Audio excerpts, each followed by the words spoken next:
Would you mind explaining a little bit about yourself? Oh, I didn't expect that.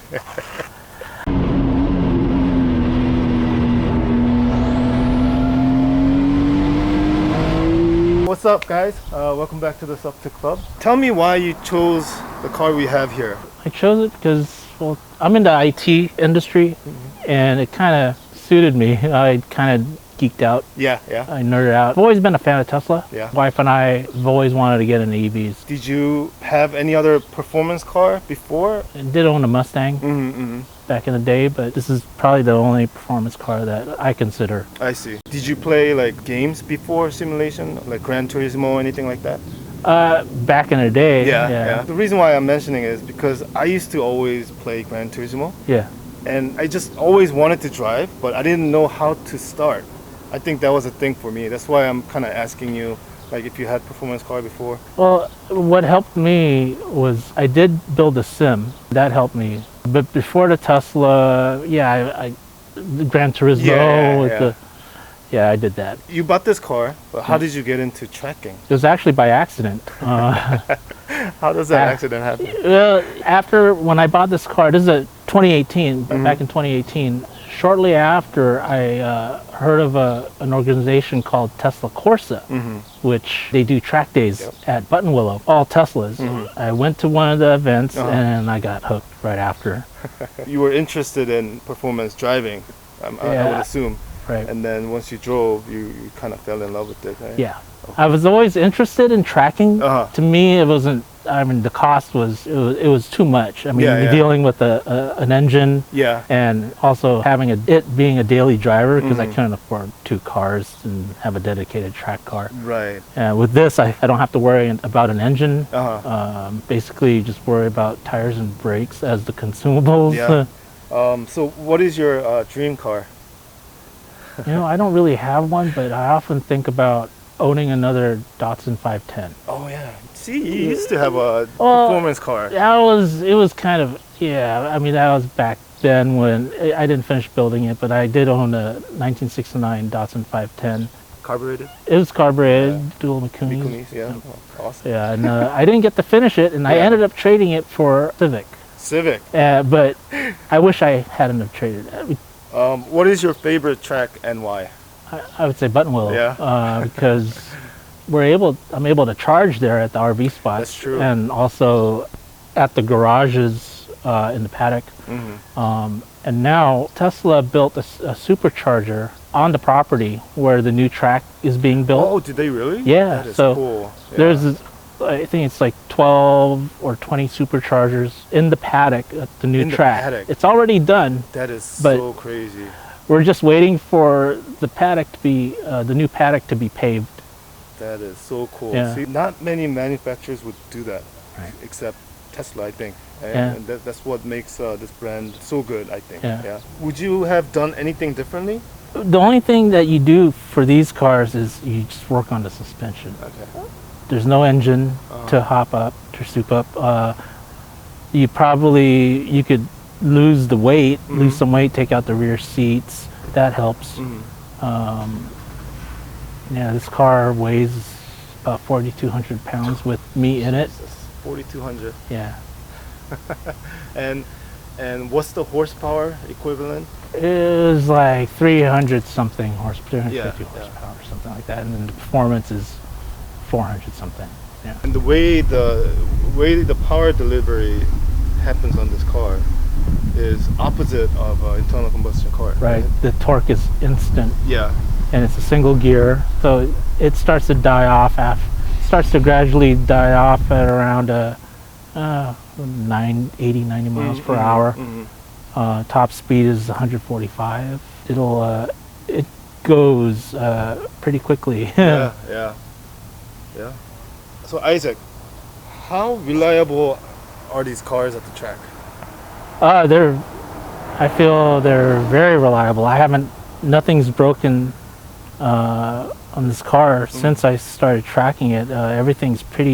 All the parts are pretty beefy, like the wheel bearings. The things that I've destroyed on the track didn't come with the car. I probably bent 7 or 8 wheels. sit there because it is a heavy car. It's a heavy car, and when, the braking really heats up like any flow form wheel. Yeah. And they can't handle the weight. Once you, like, if you take bus stop and try to jump it, you're gonna bend the wheel on this. But yeah, so far it's been completely reliable. Nothing's broken. Tell me about this car. What are we looking at? It's a 2018 Tesla Model 3 dual motor long range. 2000, you said 18? Yes. 2018 dual motor. It's a non-performance. Non-performance. So for the viewers that may not know about the difference between performance model and non-performance model, can you kind of break down what the main differences are? The performance model has more horsepower. Okay. Probably about 150. 150. More. Wow, that's quite a bit of difference. 0 to 60 times or faster on the performance. Okay. And also the performance has a track mode where you could adjust the motor bias, and it'll also get rid of most of the nannies. I see. From outside, it actually doesn't look that modified. Oh yeah, that's what people tell me. It's kind of a sleeper. I mean, these are my daily wheels. Tell me what's been done. It's mainly kitted out from Mountain Pass Performance products. I have, let's see if I can remember it all. It's mainly suspension, but the front brakes. It's a big brake. BBK kit from Mountain Pass Performance that consists of StopTech 6-piston trophy calipers and 365 millimeter gyro discs. Rotors. What pads do you have on them? Paggets. Okay. And the rear? The rear, it's stock, but I am running Endless EX90 pads. Yeah, I see. It's a good combination. Good. Yeah, for the rear, it doesn't require much brake because I do regen. Oh, that's right. The rear does most of the regen, so it doesn't, the brakes in the back don't need to be as beefy as front. That's good to know. And then you can change the sensitivity of the regen too, right, on this car? Yes. Yeah. So that helps a lot, right? Yes. And obviously you don't use these tires because I see that you have a Sub 2 Club sticker on there. So you ran a Sub 2 lap. Is this your daily car as well? Yes, this is my daily. This isn't my track set. My track set, I run, the wheels are from Aspera Auto Design. They're forged, and the tire is a Goodyear Supercar 3s. I see. Not the R's, just 3s, Yeah. Those are great tires. Running a 275 by 40. And what a lot of people don't realize is this is like true American car, and you did the Sub 2 in American tire, Goodyear tire. So this is as American as it gets. Yeah. Yeah, that's a good point.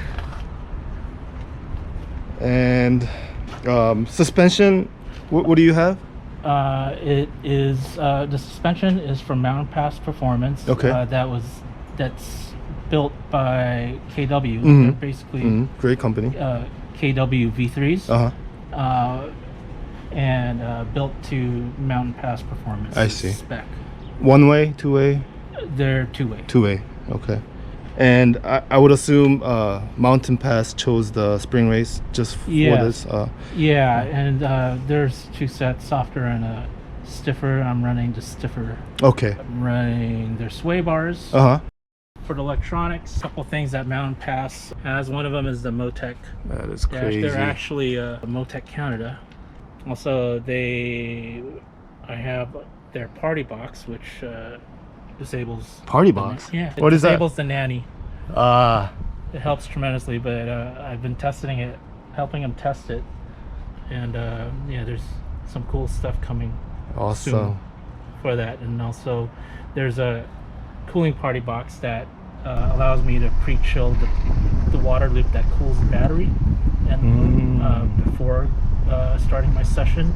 Helps a lot. Yeah. So I have a set wrap oil cooler for the rear motor. It runs off of the rear motor. We still have to run oil. ATF fluid.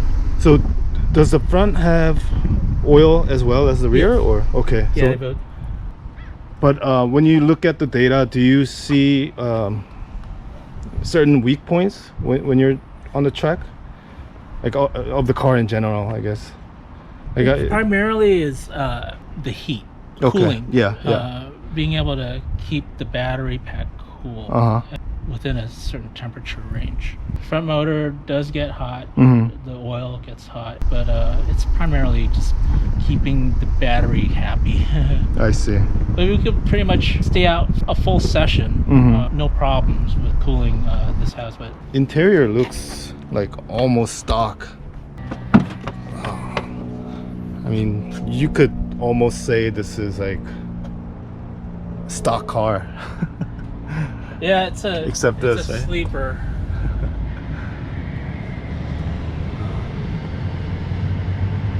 Yeah.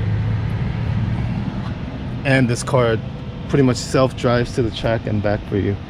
Not 100%, but you still gotta kind of pay attention. Yeah, of course, yeah.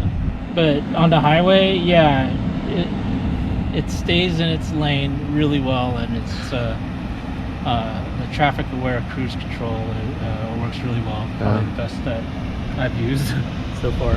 Welcome to the future, guys. Yeah, so clean. All right. Tell me a little bit about this wing. It's aftermarket, right? Yeah. Got that from a friend that was selling it at a good deal. It's a Mare duckbill spoiler. Yeah.